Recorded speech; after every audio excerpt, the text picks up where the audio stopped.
Dahulu kala, di negeri Mesir, ada seorang nabi yang sangat baik bernama Nabi Musa as. Allah mengutus Nabi Musa untuk menyelamatkan kaum Bani Israel dari raja yang jahat, yaitu Firaun. Firaun sombong sekali, bahkan dia mengaku sebagai Tuhan. Nabi Musa datang menemui Firaun dan berkata, "Aku diutus Allah untuk membebaskan kaumku." Tapi Firaun tidak mau mendengar. Dia malah memanggil para penyihir untuk menakuti Nabi Musa.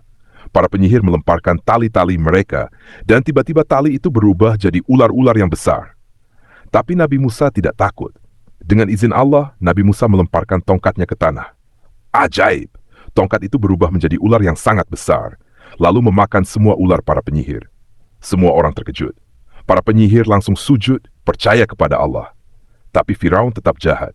Akhirnya, Allah menolong Nabi Musa dan kaumnya menyeberangi laut, sementara Firaun dan pasukannya tenggelam. Allah itu maha kuasa dan selalu melindungi orang-orang yang beriman.